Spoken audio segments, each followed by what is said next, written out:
Hello student, now in this video we will discuss about concentration of a solution.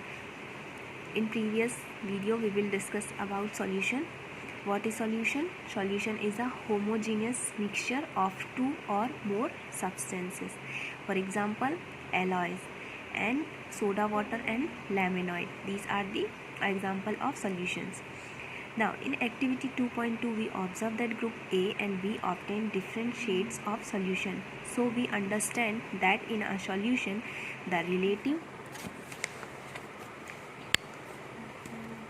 proportion of the solute and solvent can be varied depending upon the amount of solute present in a solution. It can be called a dilute, concentrated or a saturated solution. Dilute and concentrated are the comparative terms. In activity 2.2 the solution obtained by group A is dilute as compared to the obtained by group B.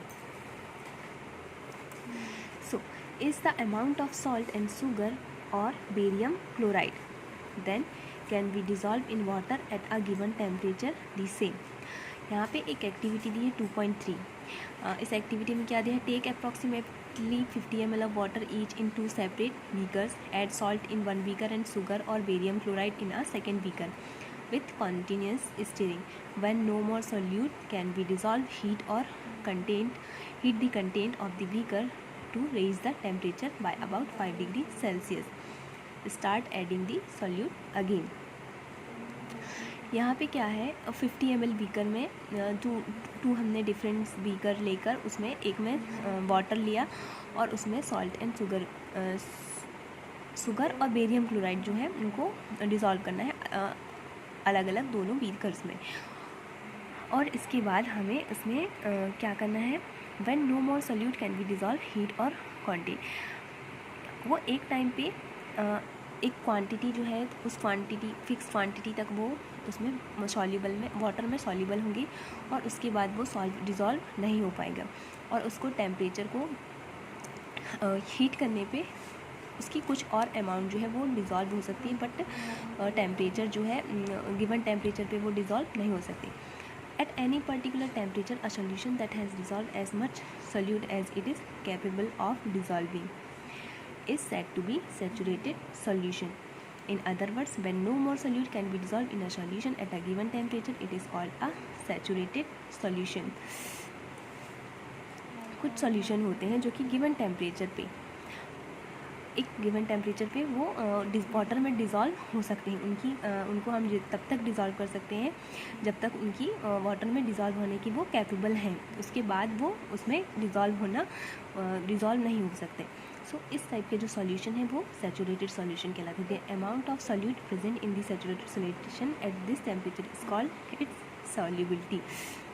तो उसमें उस solution में उसकी जो amount है कि solute जो है कितने अमाउंट में वो डिज़ोल्व हो सकता है, वो उसकी कैपेसिटी होगी. सॉल्युबिलिटी कैपेसिटी की इतनी अमाउंट में ही सॉल्यूट वाटर में डिज़ोल्व हो सकता है.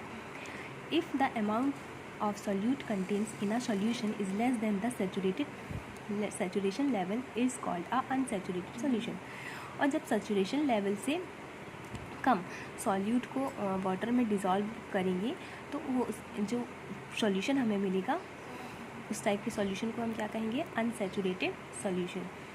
What would happen if you were to take saturated solution at a certain temperature and cool it slowly? We can infer from the above that the different substances in a given solvent have different solubilities at the same temperature.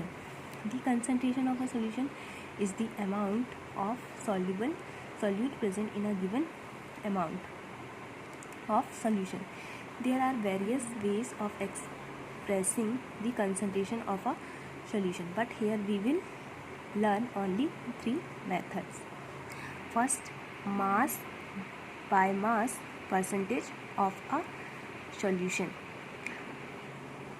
अलग अलग substances की जो solubility होती है वो different होती है. अगर किसी की सॉल्युबिलिटी कम और किसी की सॉल्युबिलिटी ज़्यादा हो सकती है जो कि उनके मास एंड वॉल्यूम पे डिपेंड करती है. जो concentration of solution is the amount of solute present in a given amount of a solution.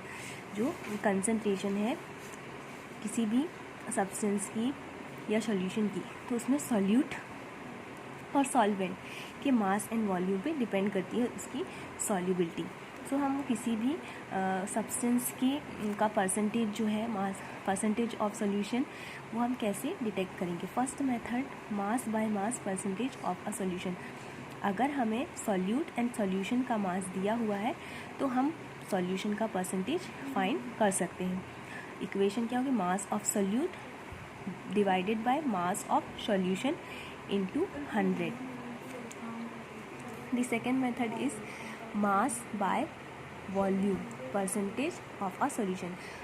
अगर हमें सॉल्यूट का मास और सॉल्यूशन का वॉल्यूम पता है तो हम परसेंटेज ऑफ सॉल्यूशन फाइंड कर सकते हैं, डिटेक्ट कर सकते हैं।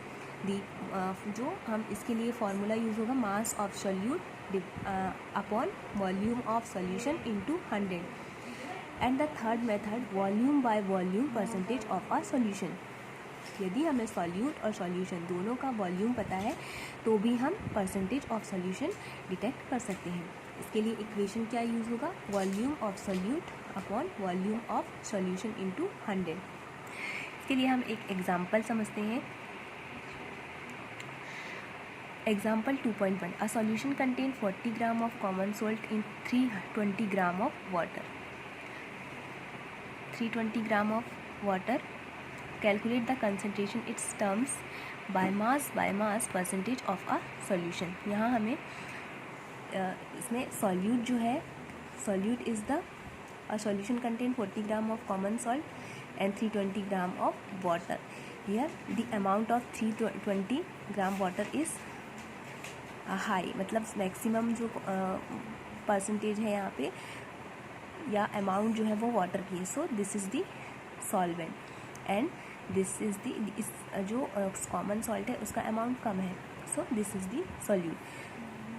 तो सॉल्यूशन क्या होगा, mass of solute which means salt is equal to 40 gram and mass of solvent water which means 320 gram. We know mass of solution is equal to mass of solute plus mass of solvent.